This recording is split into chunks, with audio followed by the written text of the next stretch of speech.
Well, guys, welcome to Saturday Question and Answer. And boy, I'll tell you, have we just had an amazing week. I mean, talk about excitement with the whole Bitcoin ETF and, of course, the volatility. Here we are seeing it just plump that down.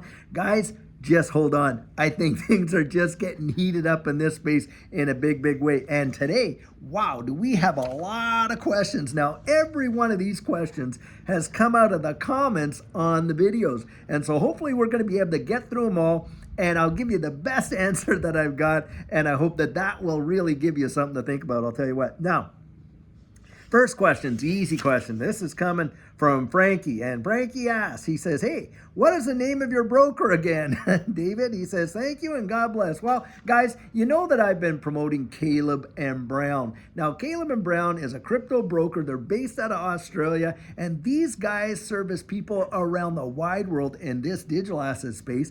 And they give folks like you and I access to over-the-counter trading. And the greatest thing about Caleb and Brown, hey, there's no fee for opening up account. There's no fee for getting out there and custodying your assets with them if that's what you wanted to do. And by the way, they use Fireblocks, institutional grade custody. There's no fee to go and phone your broker and to scratch his mind on a few of the ideas that you got in investing in this space. The only fee that you pay is the trading fee, the buying and the selling. And guys, I have a link in the bottom of the videos. All the videos, I have a link there, where you can get a discount on that fee. Now, having said that, they do pay me a referral fee when you actually use that link and sign up with them. If you don't want to do that, just, hey, go to the website, phone them up, sign up, and go that way and see how you like their service. But I'll tell you what, guys, in a major deal, when a lot of these exchanges go down because of the traffic that gets on them, it is amazing just to be able to phone up and talk to your broker. And for me, that fee is worth it. So there, Frankie, that's your answer right there. Now, this is one where we were talking about the other day about you might want to think about, hey, getting yourself out of debt considering what's going on with your credit cards and stuff like that, because the interest rates are going insane, and especially the way in which they're going to flip these switches and how I believe, with all of this kind of stuff that they're going to try and, kind of get their little, hands over us with respect to a lot of the new rules that will come along. And the question comes out here. It says, David, I know you mean well, but why would you say pay off your credit card debt? And they give a rationale. They're saying all of us here in the XRP space who really know quite well, let's say we had $5,000 in credit card debt that was maybe costing them a little over 20% interest rate in a year. Guys, credit card debt at 20%, remember this, it is a compounded rate of credit card debt. That credit card interest rate, which, by the way, for a lot of credit cards today is 29.99%. You just read the fine print, not 20%, pert near 30%, and then it's interest upon interest when you don't pay it off. And the thing is this, when you consider that, mountain of debt, and a lot of people have literally, and I don't even recommend this, but basically it's almost like leverage trading when you're out borrowing money, to buy into this space. I don't do that. Judy and I don't do that. We went with what we had, and then we let that build up from there. And then when we saw our gains, you better believe we used it to get ourselves out of debt. Now, that is a primary goal for the people that I have coached. One of the primary goals that they have, number one, is that they have more time with their family. And guys, if you rearrange your life, you know what? For a lot of people, that goal can be satisfied now, can't it? If we just prioritize things. Number two, it's they want to get out of debt. Whether that's credit card debt, car payments, mortgages, you name it. Being in debt is that it's just like, you're in that kind of prison that they put you in. And so that's where I'm thinking, listen, if you can get yourself out of debt, you're really doing yourself a big favor. Do you realize how many people in the wide world, including countries, and this one for sure, are in debt to the point where they are not going to be able to handle it? And what does it do? Debt is a prison. The borrower is servant to the lender. Think about that one. And the scripture really does encourage us, be in debt to no man. So if you have the ability to get out of debt, get out of debt. Now, I'm not saying you have to sell everything that you got and this and that and use it that way.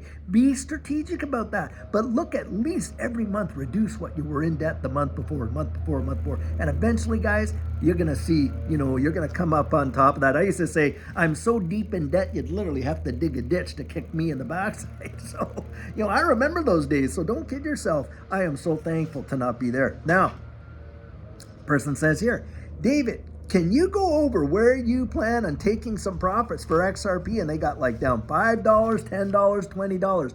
Guys, this is where I go out and I share my strategic plan with the people that do my coaching. That's where I throw that information out there. Now, everyone has a target. And the thing is this, you want to think about that. Where are you at? What are you doing? This kind of stuff like that. Now, in terms of taking profits, there's people out there that aren't even going to sell any of their XRP, and perhaps based on the circumstances, because XRP is a monetary instrument, isn't it? I mean, it's a unit of store of value, unit of account, and medium of exchange, isn't it? Well, would you imagine if the system was such that you could literally use your XRP to buy those things that you're wanting to get instead of having to convert it into some sort of fiat currency or central bank digital currency and utilize that?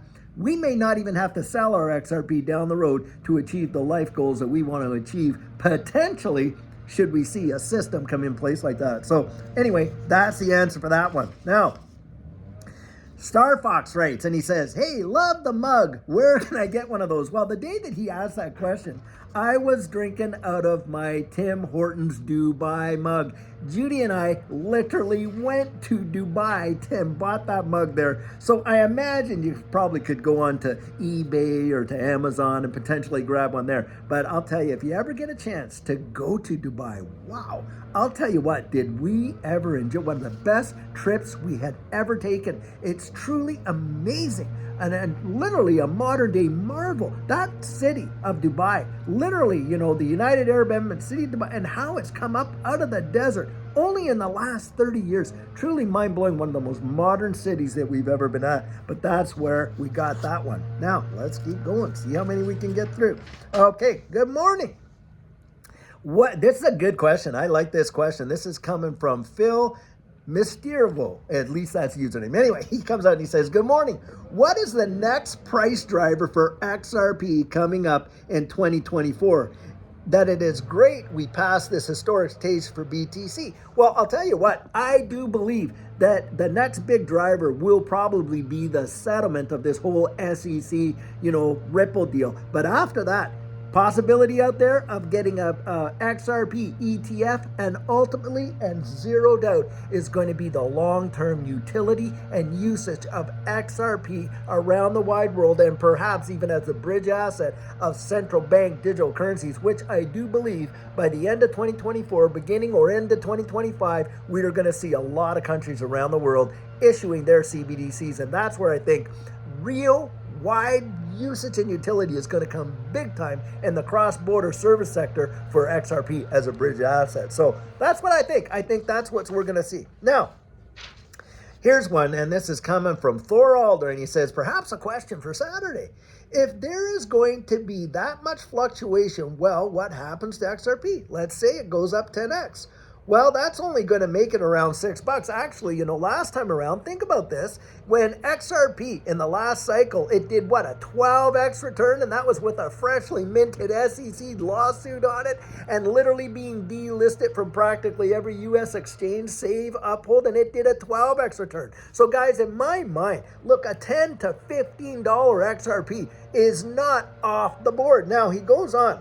He says, which is great, but if there's not going to be any fluctuation, how is it going to get into the triple digits or even where Ethereum is now, Bitcoin maybe in 5 to 7 years? And the thing is this, guys, when you see these things move, they can move so fast, it will literally blow your mind. When Judy and I were into it last time and we were picking up some of these assets, like I say, Cardano at 3 and 4 cents, VeChain at under half a penny, and literally watch those things practically do a 100x. And you were the bulk of that gain came in? Well, it came in the last 3 weeks. Now, having said that, when I believe that all of this volatility, which is what he's saying, fluctuation meaning volatility, I think the volatility is really going to actually get less and less and less as we see more and more institutional adoption and especially regulatory clarity. So when that comes, yes, I do believe it's going to be off the tables. But by that time, perhaps we may very well see a 3 or a 4-digit XRP. We don't really know because we have not yet had a genuine utility bull run in this space. But guys, I do believe one's coming and soon. Now, you're hearing my neighbor over here. I'm going to have to talk a little louder. He's got his workers out there blowing all the weeds and the mowing, the blowing, all that.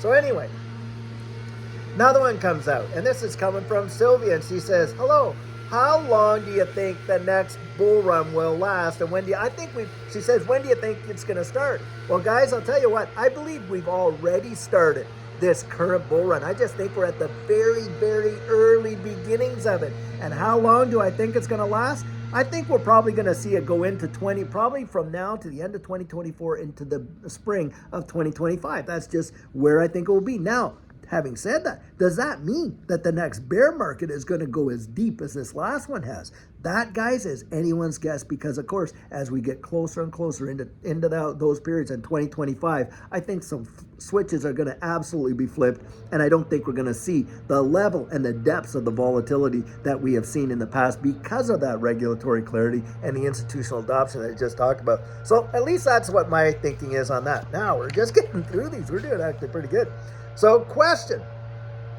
And this was based on my interview with John Quinn. What an amazing interview to see that people that are out there running businesses that are worth literally tens and hundreds of millions of dollars people are out there trying to scam these guys. If you think it's just for people that are just simpletons and things like that, not on your life. Security matters for all of us. And these guys will target anyone. And the bigger the fish, hey, the bigger the hunt. They groomed them. They did all that. And then, in that interview, we were talking about having your seed phrase on rather than on the paper that they come with the wallets to get these titanium things. And so person says, are you able to share a link for a person that gets a titanium plate?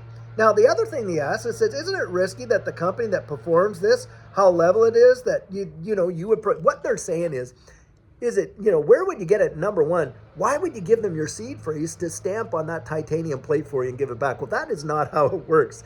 These kits that you buy, and by the way, you can pick it up at ledger.com or different places like that, but these kits that you get so that you can have your seed phrase on like an indestructible thing if there was a house fire or God forbid or anything like that, the way in which they work, you're the one that absolutely designates, and there's a method for putting your seed phrase in the order in which it is and the words and all that in these kits. So it's not like you give it to a third-party company to do that for you. So hopefully, Thoralder, that answers your question on that. But hey, it's a good question.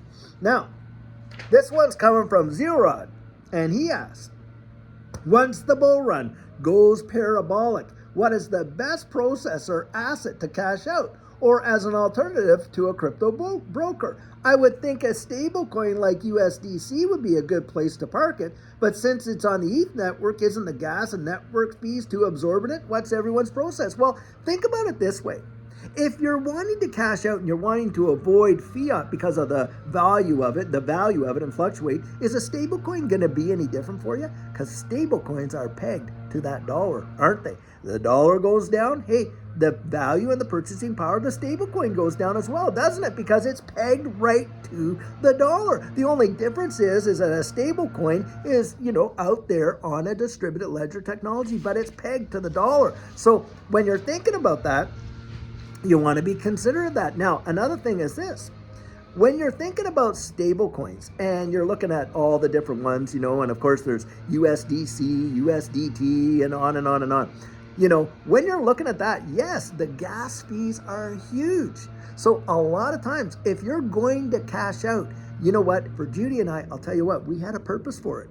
We knew exactly where we wanted it to go. We knew exactly how we wanted to use it. We knew exactly how we wanted to employ it. Now, for us, we moved it into other asset classes that didn't hold the same level of risk that this digital asset space does and would provide us with residual income. Now, you got to go out there and think about what your strategic plan is.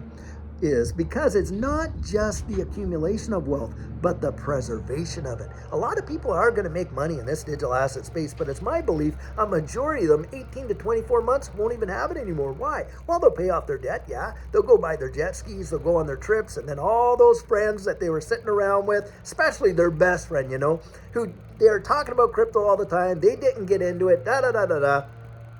And then what happens? Well, they're hanging around them. It starts to feel really uncomfortable for them because, hey, now they got some real dough because of the crypto, gains that they're seeing. And they think, maybe I'll buy him a truck. He's such a great guy. And so sure enough, they buy him a truck. And by and by, between 18 to 24 months, they're basically right back to where they were. Maybe they got their house paid off or things like that, which is a really great deal. Don't kid yourself. But needless to say, they're not as far down the road as they could be. Wealth preservation matters, and that is something else we talk about in coaching. So hey, that's my answer on that one. Now we're getting through them, guys. I think we have about 6 or 7 more of them here. Let's see what we can do. Now this person writes, Donald Carlson, and he says, hey, hi David, from Edmonton, Canada. Now I lived outside of Edmonton, a city called St. Albert, and I worked in Edmonton for the Edmonton Tax Service office when I was out there. Right off of 97, with Jasper Ave and 97th Street, something like that. Anyway, I have been with KuCoin Exchange for the last 6 years and found out that now Canada and the US is not supported for verification, and that's true. KuCoin has come out, and listen, they don't want to face all of this kind of pressure, and so their KYC is saying, listen, we're not going to accept you as clients, and they give you a certain portion of time to get off of that. Now, I remember when that happened for Binance, and Binance took out, not helping Canadians that way, and they said, listen, you got so long to get it off. Now, they said they accepted my money, but now no verification. So I'm thinking about transferring my funds to Uphold. Any suggestions on my XRP holdings? Well, this is where Judy and I, like I say, we signed up with our broker, Caleb and Brown, and we did that way back in 2020, and we had our reasons for doing it. And the nice thing is, they will KYC, AML and all that kind of stuff, but you're able to transfer your assets over there and this and that. Now, the fees are a little higher, but you're not going to be faced with a lot of this stuff. Uphold right now, from my understanding, is also out there in certain jurisdictions around the world, restricting people's access to having accounts because of the same thing, the regulatory situation. And that's what's really going down. So you might want to look into Caleb and Brown as a broker. Now, I guess someone's saying, and it's another question. Now, this is coming from Michael Kuba Clasher. I hope I got that right. And, mess up these names. But anyway, he says, how do you know any broker for Europe? Well, Caleb and Brown is good for Europe, but my understanding right now is even Caleb and Brown for the UK is finding difficulty with clients. Why? Because they have just put out some legislation in the United Kingdom and Great Britain there that you practically have to be an accredited investor to get involved in crypto. Yep. That's exactly what it's like. It's so devastating to know for you guys that went out there and you were able to get your crypto while being in the UK. God bless you, because I think that it's going to get harder and harder, and around different jurisdictions around the world are going to face challenges. All right, let's keep going. Okay. All right, so someone is saying this. Why would XRP ever be an ETF when Ripple fought so hard for it not to be a security? And ETP makes more sense. Well, Dan, and I say this with all due respect, a lot of folks out there, and Dan included here, do not understand what an ETP is and what an ETF is. Do you realize an exchange-traded fund is an exchange-traded product? An exchange-traded product is just a product that it can be an ETF, it can be all kinds of other things, but an ETP is an exchange-traded product. Now, that product could be anything, and it includes being an ETF. Now, having said that, I'll say this. Just because XRP gets an ETF does not make XRP the underlying asset of security. Now, you want evidence for that? There are exchange-traded funds for gold. Is gold a security? No, it's not. There's exchange-traded funds for all kinds of commodities. It does not make the commodity a security. The exchange-traded fund is a security because it's, the way in which it's approved and measured and all that. But the underlying asset is not. Now, you have two different types. You got the futures, right? And you got the spot. Now, the spot ones, like with what's going on with BTC, a spot ETF means that the exchange-traded fund literally has to hold the underlying asset in their possession or custody and things like that. And so a lot of confusion is around what an exchange traded product is and an exchange traded fund, but just the Reader's Digest version, an ETF can be an ETP, but an ETP, it can be an exchange traded note, it can be all kinds of other things, not just an exchange traded fund. But an ETF can definitely be also an ETP. And hopefully that gives some clarity there. I hope you got a good answer out of that, Dan. Now, Joshua, I'm getting down. I got 3 or 4 more. Joshua has one here. It says, why doesn't the team and not the YouTube personalities update the holders of XRP on a possible price for XRP? Well, I'll tell you why, guys. Because they're not speculators. That's why. The XRP team, who is the XRP team? Well, I'll tell you what, it is not Ripple. Ripple is not the XRP team. You know who the XRP team is? It's all of us as a community inside XRP, right? It's the ecosystem, it's the developers, it's the node holders. Do you know Ripple is just one company that utilizes XRP in the XRP ledger, that there are a multiplicity of various companies? That's the point of decentralization right there. It is not Ripple. And so I suspect a lot of people are thinking, oh, it's Red. They should be the ones telling about the price. Guys, they're not speculators. It is this community. It is the market. And it's how market works. These markets have come into being because people were willing to trade them.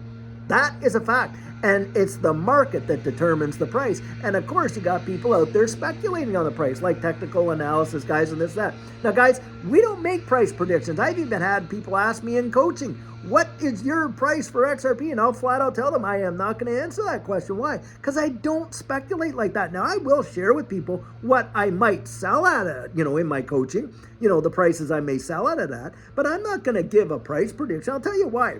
What if I was out there saying, well, I think XRP is going to hit like $35 and that's what you should sell at. Let's say I'd say that. And, they're holding there, but XRP only goes to like 20 or $25 and then it just tanks. Well, they're going to be like, hey, David, you said no. Or what if I say, man, I think XRP is only going to make it to like $15 and maybe that's where you should sell.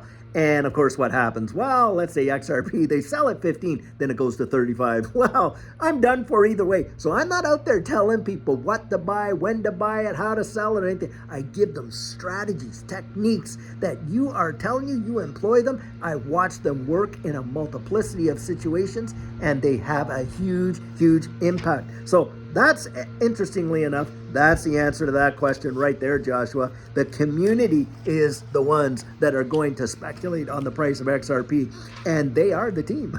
So now Tony comes out, and he said this. He said, I did do your coaching. I thought it was very informative. Gave me the confidence to sign up, Caleb and Brown. And he says, hey, I'm a man of faith, and I've got some sell orders out there that I'm going to do at the, when it hits his targets kind of thing. And he says, the question I have is, I've heard many prophetic words also about a good 2024 because some of it of the Bitcoin halving and others because of ETF. The real question I have is I heard that the fall winter, the stock market is going to crash. How do you feel that will affect crypto in general, more specifically XRP? Now, let's be honest here, guys.